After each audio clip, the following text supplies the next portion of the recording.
Time. ఎందుకంటే ప్రభువుని ఆరాధించడం అనేది మన జిమ్మి ఒక ప్రశ్న వేసాడు, ఆరాధన అంటే ఏంటి?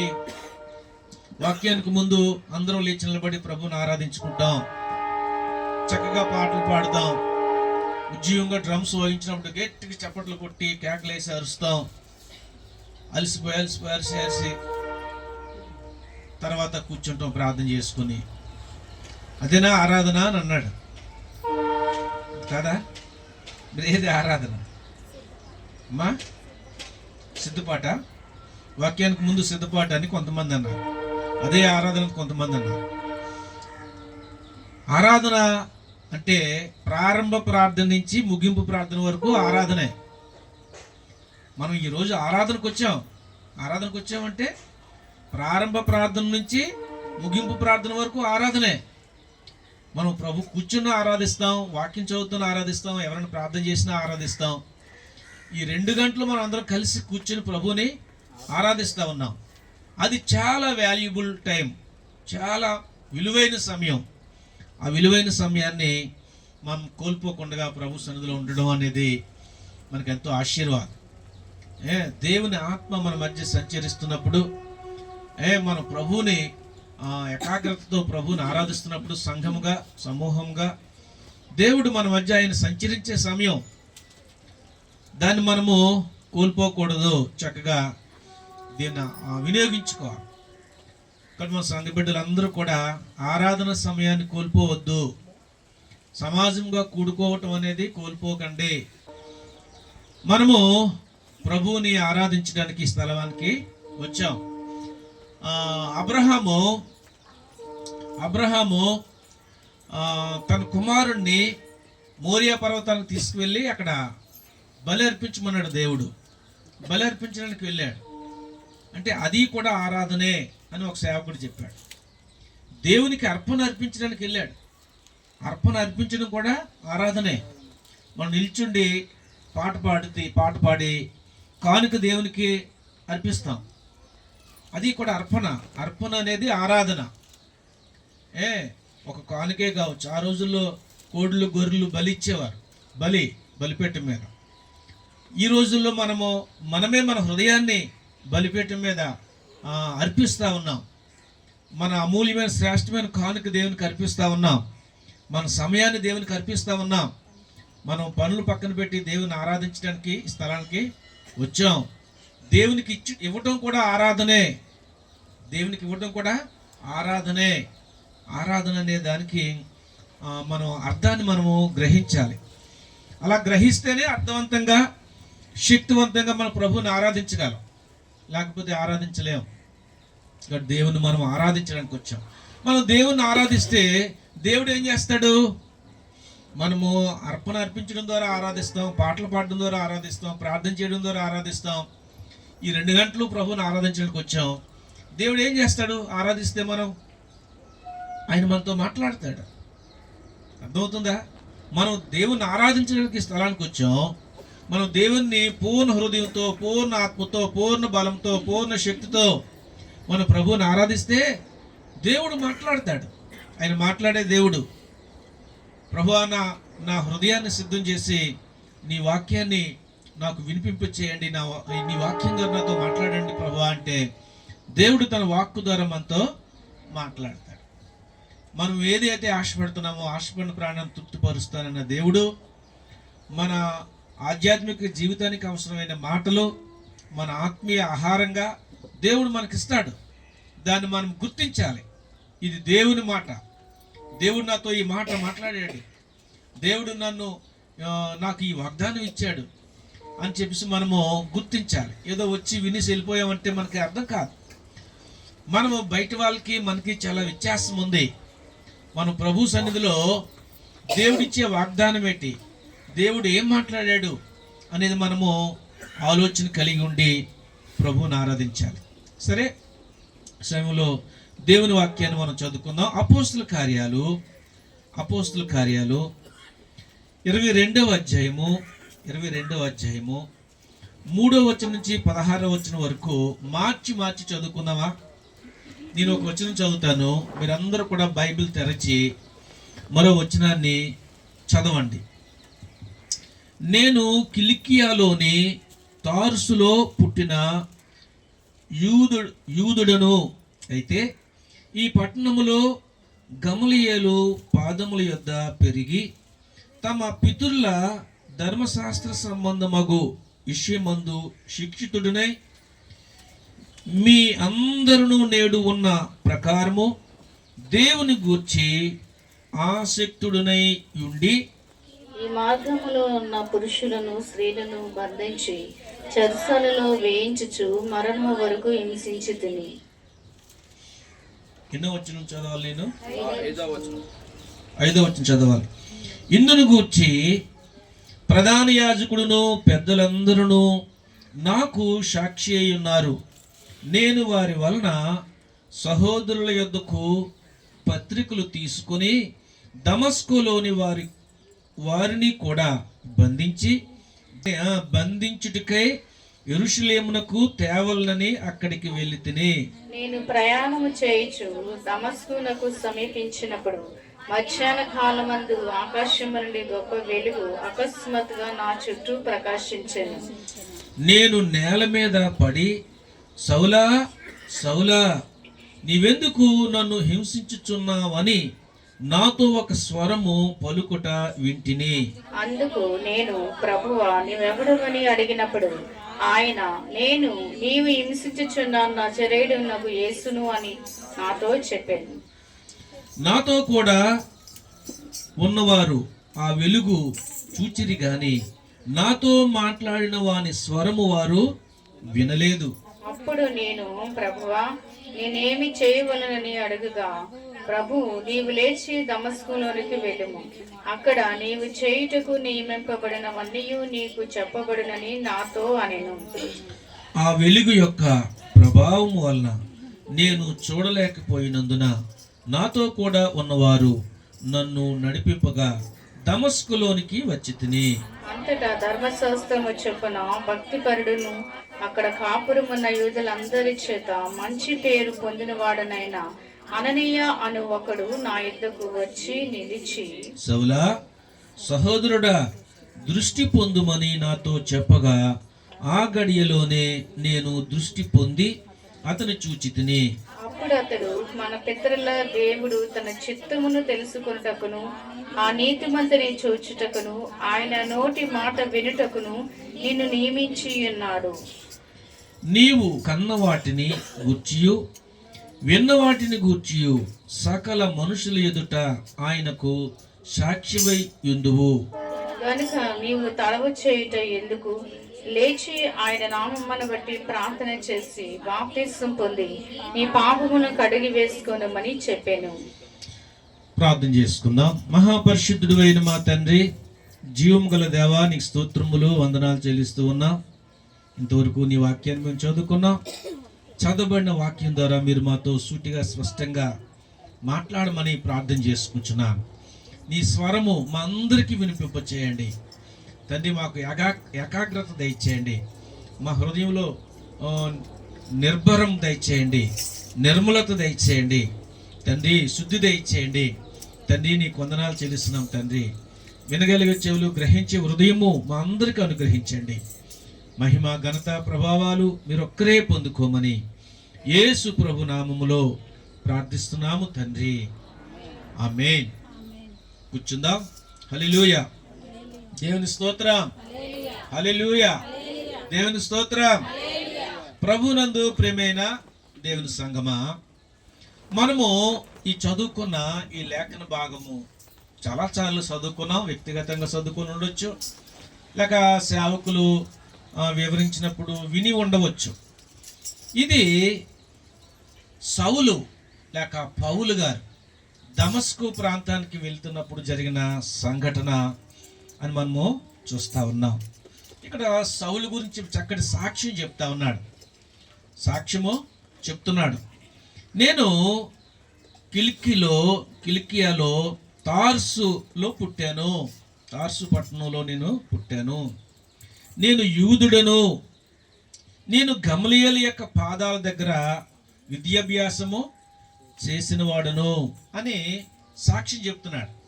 ఇక్కడ కూడా సౌలు సాక్ష్యం చెప్తున్నాడు. చాలా దగ్గరలు చెప్పాడు. ఆయన ప్రసంగం చేసినప్పుడల్లా వాక్యం సాక్ష్యం చెప్తున్నాడు. మనం కూడా చాలాసార్లు సాక్ష్యం చెప్తూ ఉంటాం. సాక్ష్యం 3 విధాలుగా ఉంటుందని ఆయన చెప్పాడు. ఎన్ని విధాలుగా? 3 విధాలుగా ఉంటుందంట. ఒకటి మనం చెప్పే సాక్ష్యం. ఏమ్మా వింటున్నారా? నేను చెప్పే సాక్ష్యం. రెండవది మీరు చెప్పే సాక్ష్యం. మీరు చెప్పే సాక్ష్యం అంటే మీ గురించి కాదు, నా గురించి, మా పాస్టర్ గారి గురించి, మా పాస్టర్ గారి గురించి చెప్పే సాక్ష్యం. నేను నా గురించి చెప్పే సాక్ష్యం. వింటున్నారమ్మా? అర్థమవుతుందా? ఇందాక పరిమిళ అన్న మాట ఏలియాకి అర్థమవుతుందా అని అడిగితే వరలు గంటల తర్వాత అర్థం అవ్వాలంటే ఉంటుందండి. అలాగే మీకు అర్థమవుతుందో లేదో నాకు తెలియాలి. మూడవది దేవుడు మన గురించి చెప్పే సాక్ష్యం. నాలుగవది సాతాను మన గురించి చెప్పే సాక్ష్యం. అది పర్సెంటేజ్ వేసుకోమన్నాడు. నేను చెప్పే సాక్ష్యం ఎంత నిజం, ఎంత అబద్ధం, ఎన్ని పర్సెంటేజ్? 50, 60, 70, 80, 90? లేకపోతే మీరు నా గురించి చెప్పే సాక్ష్యం ఎంత కరెక్ట్ ఉంటుంది? 50, 60, 70, 40, 30? అలాగా అంత వివరంగా ఏం చెప్పలేదు. కొంతమంది చాలా మటుకు అర్థం అవ్వలేదు. అర్థం అవ్వక సాతాను ఇచ్చే సాక్ష్యం 100% అండి అని కూడా చెప్పారు. నేను అక్కడ ఇచ్చిన సాక్ష్యం నిలబడితే చెప్పు బాబు అన్నారు. నీకు మైక్ ఇస్తే నేను నా గురించి చెప్పుకునే సాక్ష్యం 80% అండి అన్నాను. 80% రైటు అన్నాను. ఆయన ఏమన్నారంటే నేను నా గురించి చెప్పుకునే సాక్ష్యం 50% అని ఆయన అన్నారు. మీరు నా గురించి ఇచ్చే సాక్ష్యం అంటే ఇతరులు, మీరంటే మీరే కాదు, ఇతరులు ఎవరైనా సరే నా గురించి ఇచ్చే సాక్ష్యం ఎంత ఉంటుంది, ఎంత ఉండొచ్చు అని అంటే నేను దానికి 50% అండి అన్నాను. 50% అండి. సరే, సాతాను నీ గురించి ఇచ్చే సాక్ష్యం ఎంత ఉంటుంది అమ్మా? 100 ఉంటుందా? వాడు మన గురించి ఇచ్చే సాక్ష్యం 0. అంటే 1% కూడా మంచిగా చెప్పడు. మీకు అందుకే అర్థం అవ్వలేదు. అందుకే అర్థం అవుతుందా లేదా అని అడిగారు. సాతాను మన గురించి చెప్పే సాక్ష్యం 100 రైట్ కరెక్ట్ ఉంటుందా? 1% కూడా కరెక్ట్ ఉండదు. అయితే ఆయన ఏమన్నాడంటే సాతాను కరెక్ట్గా ఉన్నాడు. ఒక్కోసారి మంచిగా చెప్తాడు, ఒకసారి చెడ్డగా చెప్తాడు. ఆడ మనస్సు కరెక్ట్గా ఉండదు. ఆ అంచనా వేయలేమని చెప్పేసి అన్నారు. అది తర్వాత నేను ఆలోచిస్తే నాకు అలాగే అర్థమైంది. సాతాను అంచనా వేయలేము. ఒక గురించి మన గురించి ఏం చెప్తారంటే 90% కరెక్ట్గా చెప్పొచ్చు, ఉన్న 10% మంచోడు కాదని చెప్పొచ్చు. ఎక్కడ? దేవుని దగ్గర. ఒక్కోసారి 0, ఒక్క మంచి కూడా చెప్పడు మన గురించి దేవుని దగ్గర. మొత్తానికి ఆయన కరెక్ట్గా అంచనా వేయలేము. కానీ టోటల్గా మన గురించి చెడ్డే చెప్తాడు. మన గురించి చెప్పే సాక్ష్యం ఏంటి? చెడ్డే. దేవుని ఎదుట మన గురించి వాడు చెప్పే సాక్ష్యం చెడ్డగానే చెప్తాడు. దేవుడు ఎలా చెప్తాడు మన గురించి? 100% కరెక్ట్గా చెప్తాడు.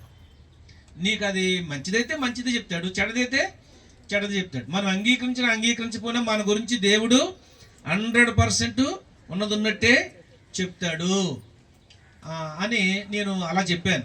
మీరు మిమ్మల్ని అడిగితే మీరేం చెప్తారో? మీ గురించి మీరు చెప్పే సాక్ష్యం ఎంత పర్సెంటేజ్ కరెక్ట్గా ఉంటుందో, ఎంత పర్సెంటేజ్ తప్పు ఉంటుందో? మీరు 100% కరెక్ట్గా చెప్పేలా ఉన్నారు. ఎక్కువ పర్సెంట్ దాస్తామంటే అది ఎంత పర్సెంట్ దాస్తాం? చాలా వరకు మనలో ఎన్ని దుర్గుణాలున్నా, చెడ్డ గుణాలున్నా మనం బయటికి ఎలా కనపడాలని చూసుకుంటాం? మంచిగా కనపడాలని చూసుకుంటాం కదా. మంచిగా కనపడాలనే చూసుకుంటాం. 100% నేను మంచోడిని అని ప్రజలు అర్థం చేసుకోవాలని మనం ప్రవర్తిస్తాం. ఒకవేళ దేవుని దృష్టికి అది ఎలా ఉండకపోవచ్చు.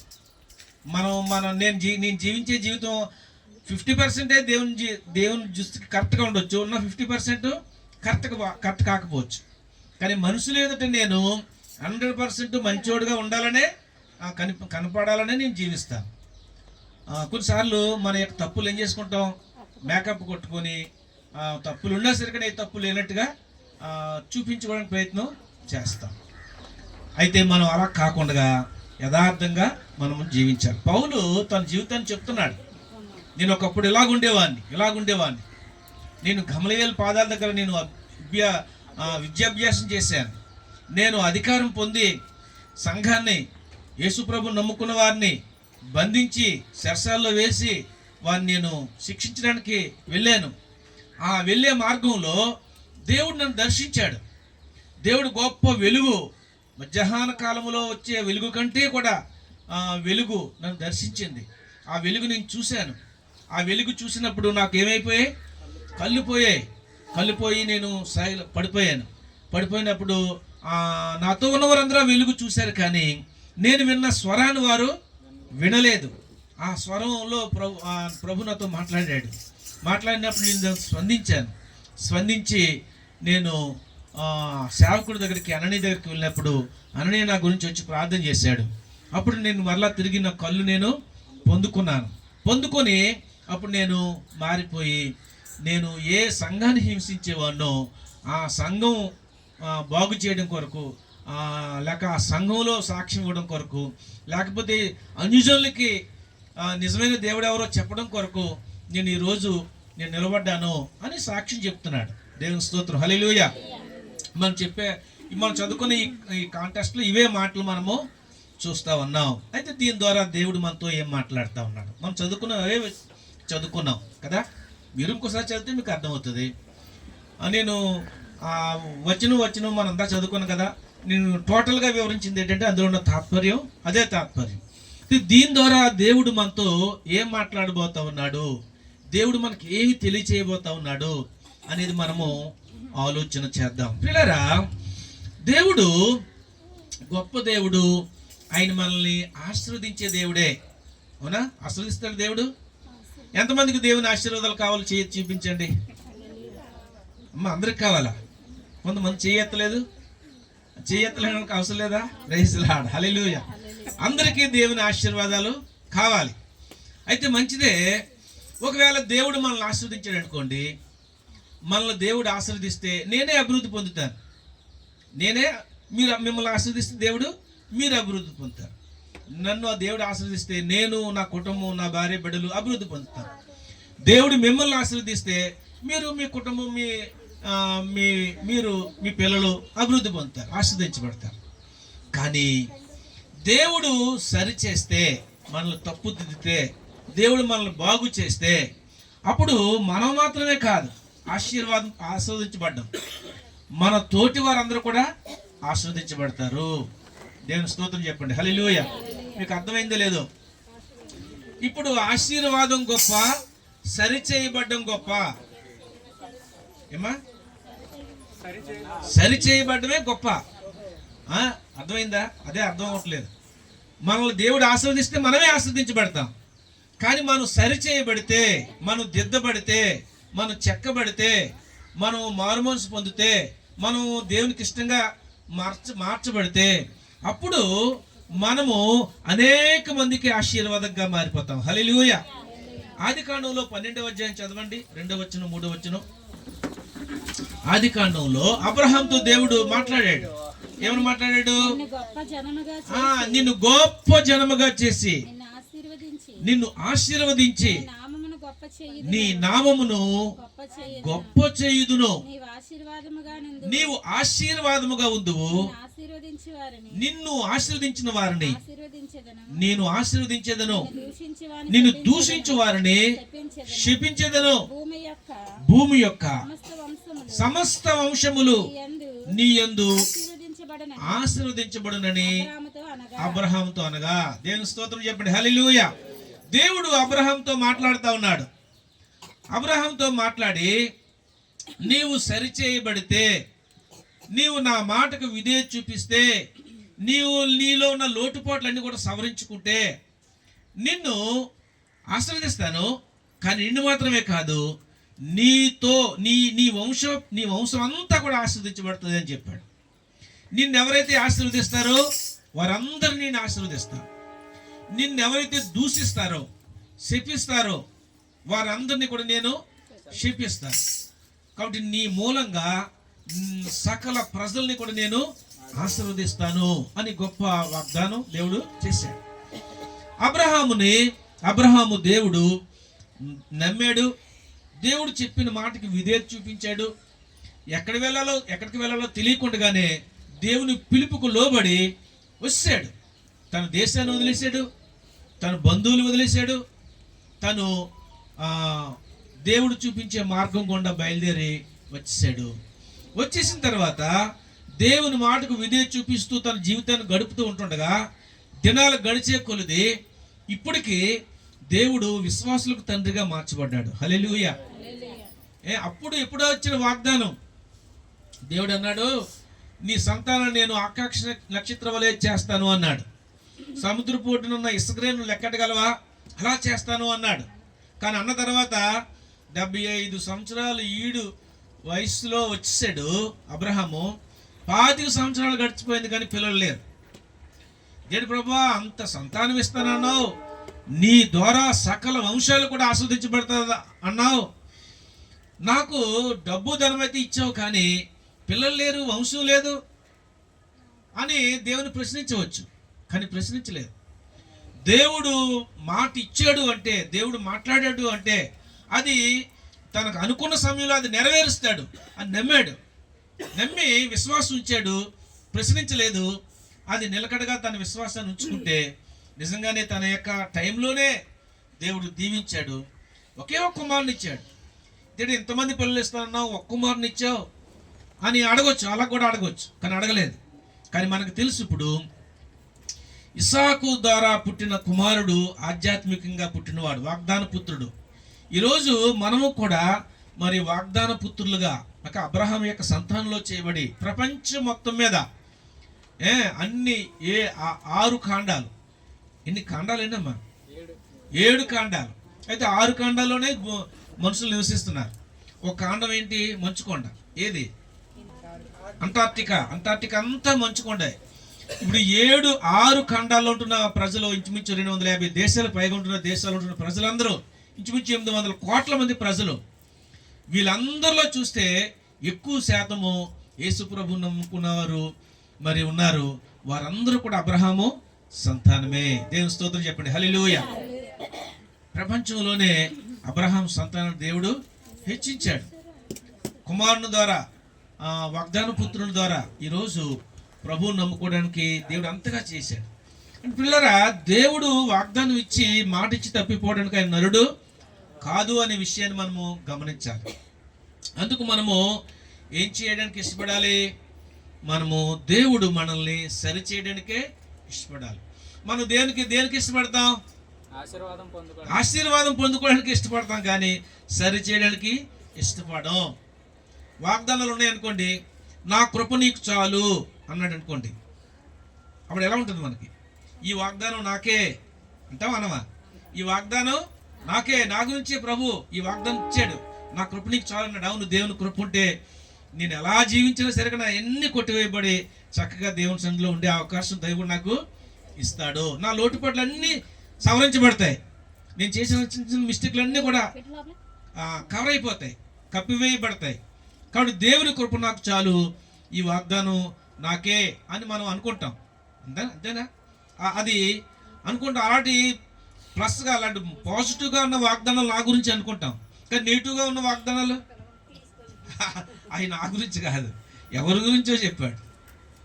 ఇక్కడ పౌలు గురించి ఏమన్నాడంటే, నా కృప నీకు చాలు అన్నాడు. నా కృప నీకు చాలు అన్న మాట ఎవరి గురించి చెప్పింది? పౌలు గారి గురించి చెప్పింది. ఏ సందర్భంలో చెప్పింది? ఆయనకు ఒక వ్యాధి ఉంది, ఆ జబ్బు ఉంది. అదే ఒక ముళ్ళు అన్నాడు. అది ఆ ముళ్ళు గడిగడికి గుచ్చుకుంటుంది. అనేక మందిని స్వస్థపరిచాను, అనేక మందికి ప్రార్థన చేస్తే బాగుపడ్డారు, చనిపోయిన వాళ్ళు బ్రతికారు, అనేక మంది నా ద్వారా రక్షించబడ్డారు, అనేక సంఘాలు కట్టాను, నేను దేశ విదేశాలు తిరిగాను. అలాంటి గొప్ప వ్యక్తి ఒక జబ్బుతో బాధపడతా ఉన్నాడు. ముమ్మారు ప్రార్థన చేసినట్టు ఆ జబ్బు పోవాలని. కానీ దేవుడు ఏమన్నాడు? నా కృప నీకు చాలు అని చెప్పాడు దేవుడు. కాబట్టి ఇంకా ప్రార్థన చేయడం మనిషి. నా దేవుడు కృప ఉంటే ఆ జబ్బున్నా నేను హ్యాపీగానే ఉండగలను. దేవుని కృప ఉంటే ఎన్ని శ్రమలున్నా కష్టాలున్నా మనం సంతోషంగా ఉండగలమండి. దేవుని కృప లేదనుకోండి, మనము హ్యాపీగా అన్నీ ఉన్నా మనం సంతోషంగా ఉండలేం. దేవుని కృప ఉంటే అంత గొప్ప భాగ్యం. అందుకే నా కృప నీకు చాలన్నాడు. అది పౌలు గారి గురించి ఇచ్చిన వాగ్దానం అయినా సరే, కానీ మనకు ఎలా ఉంటుందంటే, మనకి ఏమనిపిస్తుంది అంటే, దేవుడు నీ కృప నాకు చాలు అన్నాడు, వాగ్దానం నాకు ఇచ్చాడు అలా అక్కడ మనం పేరు పెట్టుకుంటాం. ఇది నాకు ఇచ్చిన వాగ్దానం, దేవుడి వాక్యం ద్వారా నాతో మాట్లాడాడు, మంచిదే అనుకోవచ్చు. కానీ దేవుడు సౌలుతో మరో మాట మాట్లాడాడు. ఏం మాట మాట్లాడాడు? అక్కడ మనం చదివితే 7వ వచనం చదవండి. నేను నేల మీద పడి సౌలా సౌలా నీవెందుకు నన్ను హింసించుచున్నావు అని నాతో ఒక స్వరము పలుకుట వింటిని. అందుకు నేను ప్రభువా నీవెవడు అని అడిగినప్పుడు ఆయన నేను నీవు హింసించుచున్న నజరేయుడగు యేసును అని నాతో చెప్పాను. ఇక్కడ దేవుడు మాట్లాడే ఆ స్వరం ఏంటి అని అంటే, సౌలా సౌలా నన్ను ఎందుకు హింసించుచున్నావు అని మాట్లాడాడు దేవుడు. ఆ మాట ద్వారా తన జీవితం అంతా బ్రతుకంతా మారిపోయింది. దేవుని స్తోత్రం చెప్పండి, హల్లెలూయా. ఒక్క మాట చాలు మన జీవితం మారిపోవడానికి. పౌలుతో దేవుడు అదే స్వరంతో మాట్లాడాడు, ఇంకేమీ మాట్లాడలేదు. సౌలా సౌలా ఎందుకు నన్ను హింసించుచున్నావు, ఆ మాటకే తన జీవితం అంతా మారిపోయింది. ప్రియమైన బిడ్డలారా, దేవుడు మాట్లాడితే, దేవుడు సరిచేస్తే, దేవుడు మనల్ని దిద్దితే, దేవుడు మనల్ని చెక్కితే మనం మారిపోతాం. అయితే ఆ మాటకు విధేయత చూపించగలుగుతున్నామా? ఈ వాగ్దానం ప్రభా నా గురించే, ఇక్కడ సౌలా సౌలా ఉంది కానీ కాదు, పరిములా లేక నతానేల్ లేక పాషాం గారు అని పిలిచి ఎందుకు నన్ను హింసిస్తున్నావు, దేవుడు నన్ను అడుగుతున్నాడు అన్న వాగ్దానం మనం తీసుకుంటామా? నా గురించి కాదు, అది సౌలు గురించి. సౌలు సంఘాన్ని హింసించాడు, నేనే ఎక్కడ హింసించాను అదే కదా అనుకుంటాం. అంటే పాజిటివ్గా ఉన్న వాగ్దానాలన్నీ మనవే, నెగిటివ్గా ఉన్న వాగ్దానాలన్నీ మనవి కావు. అలా అయితే ఎప్పుడు సరి చేయబడతాం? అర్థమైందండి, మాటలు అర్థమవుతున్నాయా? అలా అయితే ఎప్పుడు మనం సరి చేయబడతాం? ప్రియమైన బిడ్డలారా, దేవుడు ఆయన పిలిచేటప్పుడు ఎలా పిలుస్తారంటే, మనలో ఉన్న గొప్ప ఐశ్వర్యాన్ని చూడ్డు, మనలో ఉన్న చదువును చూడ్డు, మనలో ఉన్న అందాన్ని చూడ్డు, మనలో ఉన్న ఆ పలుకుబడి, ఆ పేరు ప్రఖ్యాతులు, ఆ ఘనత, వాటన్నిటిని చూడ్డు. వాటిని చూసి దేవుడు సౌలుని పిలలేదు, తన బలహీనతలు చూసి పిలిచాడు. దేవుడు మనలో ఉన్న బలహీనతలు చూస్తాడు, చూసి మనకు తెలియజేస్తాడు, మనకు ప్రేరేపిస్తాడు, మనతో మాట్లాడుతూ ఉంటాడు. ఏది మన జీవితంలో దేవునికి ఇష్టం లేనిదుందో అది దాని ద్వారా దేవుడు మాట్లాడుతున్నప్పుడు దాన్ని మనం విడిచిపెట్టుకోవడానికి ఇష్టపడాలి, అది మనం సరిచేసుకో ఇష్టపడాలి. ఎప్పుడైతే మనం దాన్ని గ్రహించి ఈ లోటుపాట్లు నా జీవితంలో ఉన్నవి, ఇది విడిచిపెట్టుకోవాలనే దేవుడు నాతో మాట్లాడుతున్నాడు, దీన్ని నేను తొలగించుకుంటాను అని గనక మనం సరిచేసుకుని తొలగించుకుంటే అద్భుతంగా మన జీవితాన్ని డిజైన్ చేస్తాడు, ఎలా ఉండాలో గొప్పగా ఆయన స్వరూపంలోకి మనం మార్చబడి అనేక మందికి మనం ఆశీర్వాదకరంగా ఉంటాము. సౌలు దేవుడు దర్శించినప్పుడు నిజంగానే అనేక మందికి ఆశీర్వాదకరంగా ఆయన మార్చబడ్డాడు. ప్రియమైన బిడ్డలారా, మనం కూడా మార్చబడాలి. మనం కూడా దేవుడు మనం విధేయత చూపిస్తే, లోబడితే, మనకి ఇష్టంలోని ఒప్పుకొని ఉడిచిపెడితే, దేవుడు మనతో ప్రేరేపించినప్పుడు కానీ, దేవుని వాక్యం చదువుతున్నప్పుడు కానీ, దేవుని సేవకుడు వాక్యం చెప్తున్నప్పుడు కానీ, దేవునికి ఇష్టం లేని మన జీవితంలో ఏదుందో దాన్ని విడిచిపెట్టుకోవడానికి ఇష్టపడితే అద్భుతంగా దేవుడు మనల్ని ఏం చేస్తాడు, డిజైన్ చేస్తాడు, మనల్ని చిక్కుతాడు. అయితే అప్పుడు కొంచెం నొప్పి ఉంటుంది, కొంచెం శ్రమ ఉంటుంది, కొంచెం కష్టం ఉంటుంది, కొంత బాధ ఉంటుంది. అయినా సరే ప్రభు అంటున్నాడు, నా కృప నీకు చాలు. ఆ శ్రమ దినాల్లో కూడా, ఆ కష్టంలో కూడా, ఆ బాధల్లో కూడా మనం అనుభవిస్తూనే దేవుని కృపలో సంతోషంగా ఉండగలము. అప్పుడు మనం అనేక మందికి ఆశీర్వాదకరంగా మార్చబడతాం. అనేక మందికి ఆశీర్వాదంగా ఉట్నే మార్చబడం. కొంత మనం ఎఫెక్ట్ పెట్టకపోతే, కొంత మనము మన కష్టాన్ని అక్కడ పెట్టకపోతే, కొంత మనము లయపరచబడకపోతే, మనం కరిగిపోకపోతే, మనం నష్టపోకపోతే మనం అనేక మందికి ఎలాగ ఆశీర్వాదకరంగా ఉండగలం?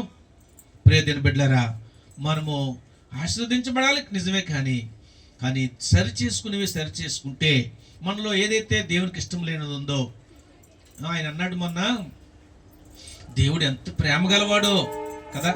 మనం అందరం మంచిగా ఉండాలని అనుకుంటాం, కానీ చెడ్డ తలంపులు మనం అనుకోకుండా మన మనలోకి వస్తాయి రావా?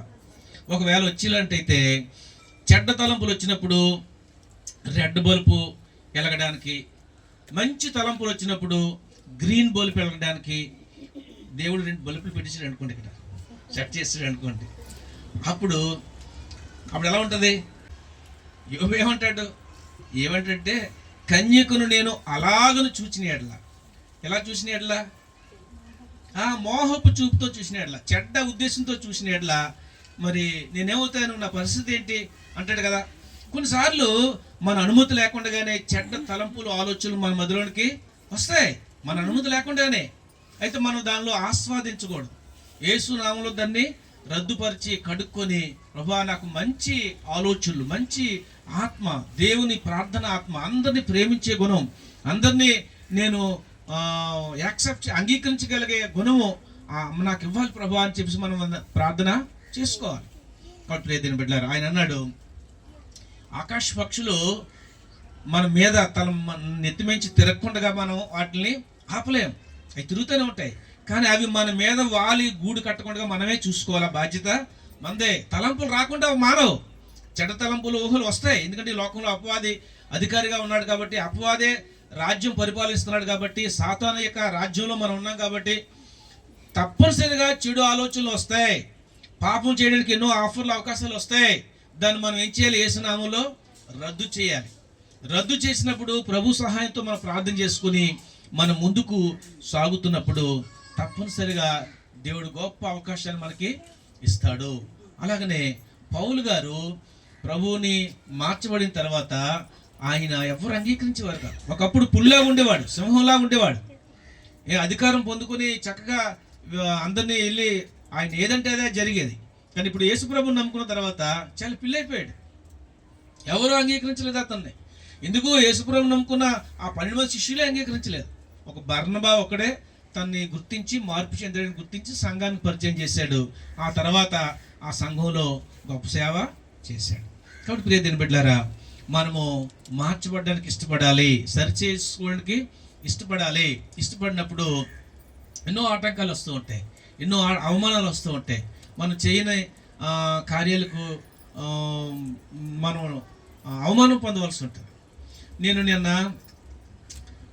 నాకు మీరు మా పాస్టర్ గారు కోపగొట్టోలు అని మీరు అనుకోరు, ఎందుకంటే మీ దగ్గర నేను చక్కగా నెమ్మదిగానే ఉంటాను. నేను కోపగొట్టని ఎవరు తెలుస్తుంది? ఇంట్లో తెలుస్తుంది, మా పిల్లలకు తెలుస్తుంది కదా. ఏదైనా చిన్న రాంగ్ వచ్చినా నేను కేకేసేస్తుంటాను, ఆ తర్వాత కూల్ అవుతుంటాను. అదే మన యొక్క లోటుపాట్లు ఎక్కడ తెలుస్తాయి అంటే ఇంట్లో తెలుస్తాయి, ఇంట్లోనే తెలుస్తాయి మన లోటుపాట్లు. అలా దేవునికి 100% మన లోటుపాట్లు తెలుస్తుంటాయి. మనం సరి చేసుకో, ఏదైతే మనకు లోటు ఉందో, ఏదైతే దేవునికి ఇష్టం లేనిది ఉందో దాన్ని సరి చేసుకోవడానికి మనం ఎప్పుడైతే ఇష్టపడుతుంటామో దేవుడు అద్భుతంగా మనల్ని మార్చి అనేక మందికి ఆశీర్వాదకరంగా దేవుడు మారుస్తాడు. ఇక్కడ మనం చదివినప్పుడు చూడండి, ఇక్కడ మనం 16వ వచనం చదివితే, 16వ వచనం చదవండి.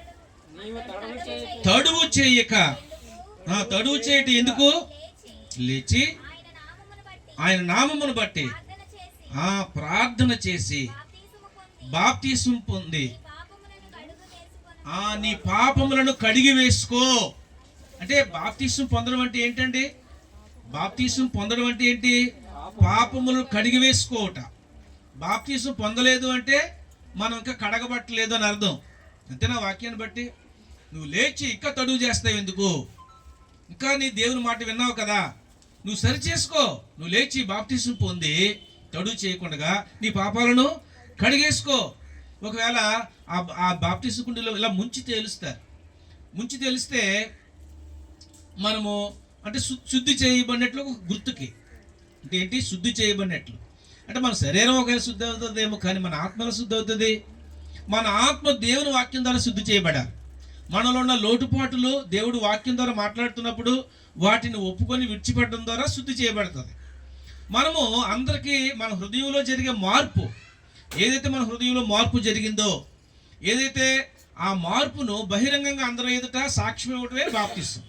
బాప్తిస్మం కూడా ఒక సాక్ష్యం. అర్థమవుతుందమ్మా? నేను దేవుని బిడ్డనయ్యాను, నేను ప్రభు బిడ్డనయ్యాను సంఘం అందరి ఎదుట ఒక సాక్ష్యం. కాబట్టి మనము పాపములను కడిగి వేసుకోవాలి.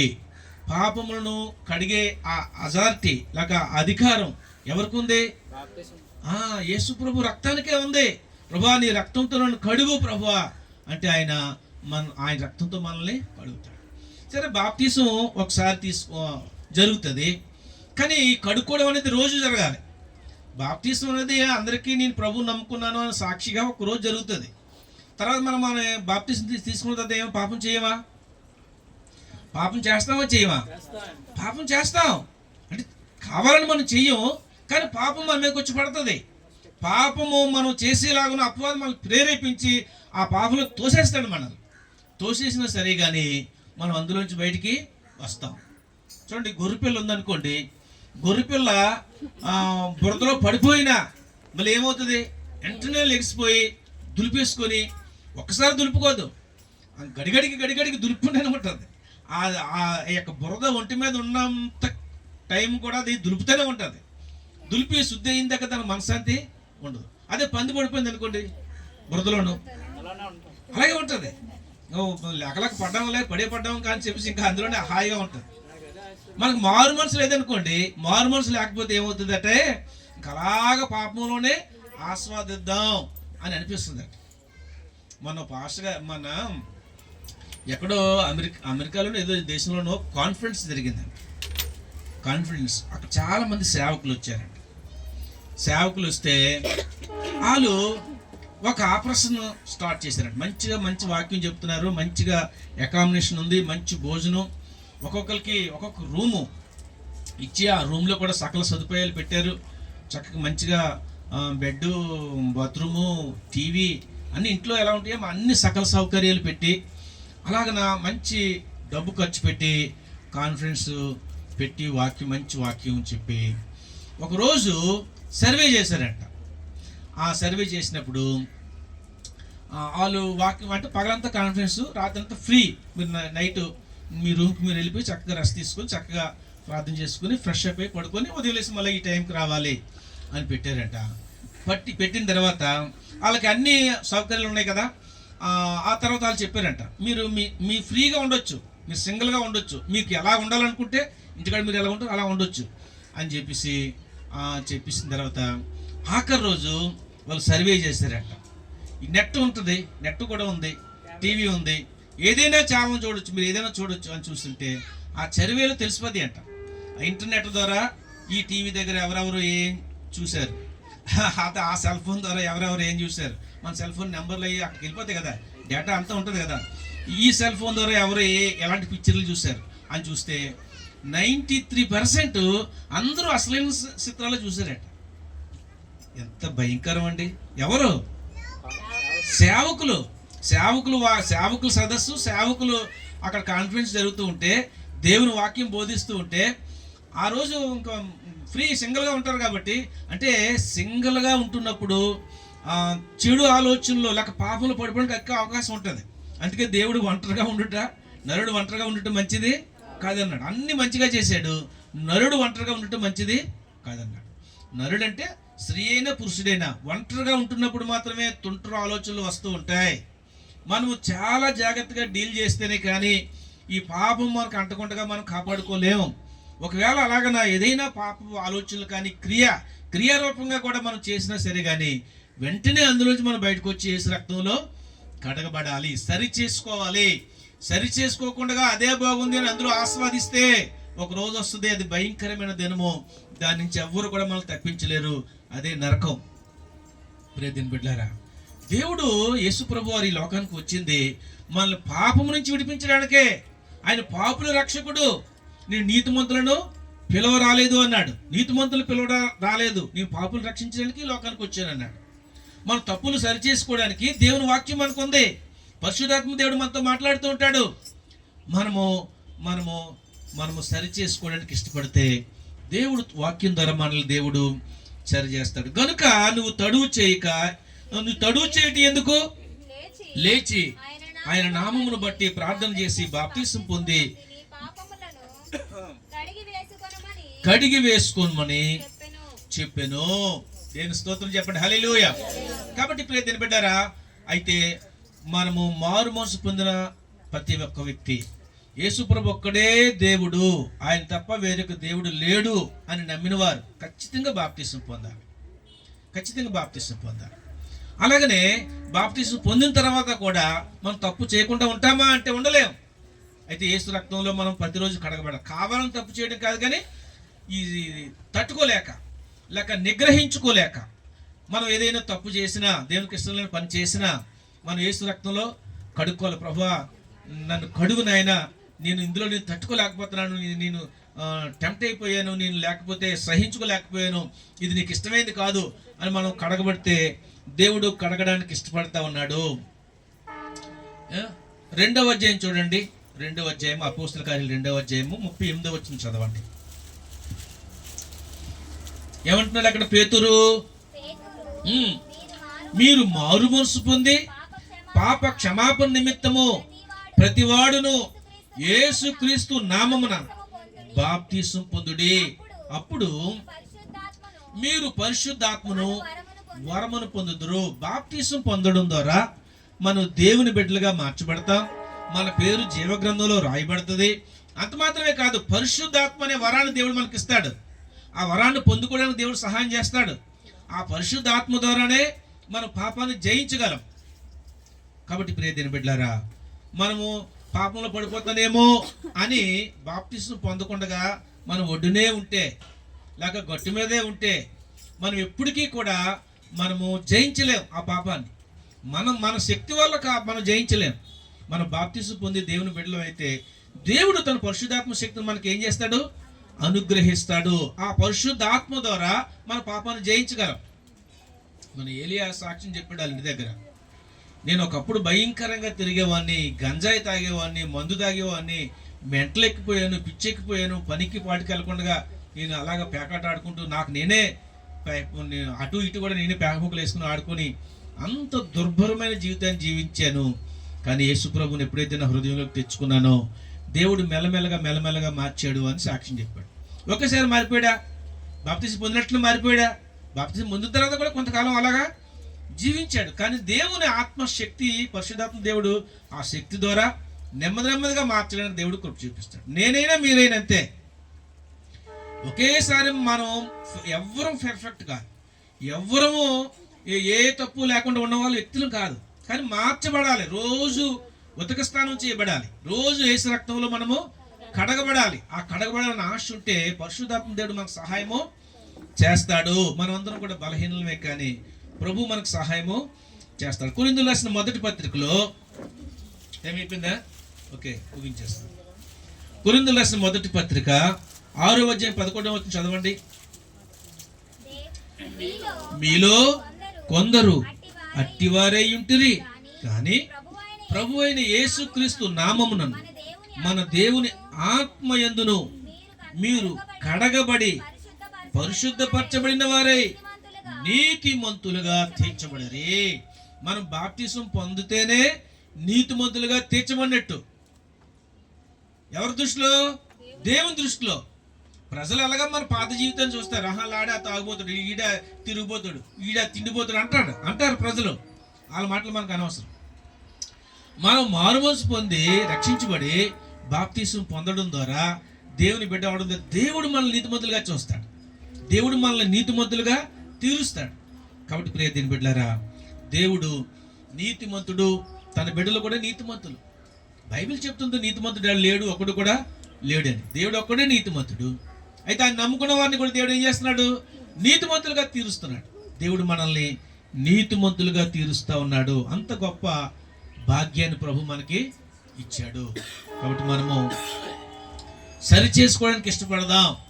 సరి చేసుకుంటే, దేవునికి మనం అప్పగించుకుంటే, దేవుడు సౌలుని పౌలుగా ఎలా మార్చాడో, అబ్రహాముని అబ్రహాముగా దేవుడు ఎలా మార్చాడో, ఈరోజు మనల్ని కూడా అలాగ మార్చడానికి ఆయన సమర్థుడు. తప్పనిసరిగా దేవుడు మనల్ని ఆశీర్వదిస్తాడు. మన ద్వారా మన వంశాన్ని కూడా దేవుడు ఆశీర్వదిస్తాడు. అనేక మంది ప్రజలకు మనం ఆశీర్వదకరంగా దేవుడు మనల్ని నిలబెడతాడు. దేవుడి ఈ మాటలు మన కొరకే దీవించును గాక. ఆమేన్. చిన్న ప్రార్థన చేసుకుందాం. మహాపరిశుద్ధుడైన మా తండ్రి, జీవం గల దేవా, నీకు వందనాలు స్తోత్రాలు చెల్లిస్తున్నాం. ఇంతవరకు నీ వాక్యాన్ని విన్నాం. తండ్రి, ఆ వాక్యం ద్వారా ప్రభువా మీరు మాతో మాట్లాడారు నాయన. నేను నాలో ఏదైతే నీకు ఇష్టం లేని ఉన్నవో వాటిని విడిచిపెట్టుకోవడానికి నాకు సహాయం చేయండి. అలాగే నీ ప్రజలందరినీ కూడా ప్రభా మీరు దర్శించి మాట్లాడావు కాబట్టి నీ బిడులకు నైనా వారి హృదయాల్లో ఏది నీకు ఇష్టం లేనిది ఉందో దాన్ని వారు కడుక్కోవడానికి, ఒప్పుకొని విడిచిపెట్టడానికి నీ పరిశుద్ధాత్మ సహాయం అనుగ్రహించండి తండ్రి. నీ వందనాలు. అలాగే ప్రభువా ఎవరిని మా యొక్క సంఘంలో యవన బిడ్డలు, స్త్రీలు, పురుషులు అందరినీ కూడా మీరు దర్శించినైనా నీ స్వరూపంలోకి మార్చమని, మహిమ ఘనత ప్రభావాలు మీరు ఒక్కరే పొందుకోమని యేసు ప్రభు నామములో ప్రార్థిస్తున్నాము తండ్రి. ఆమేన్.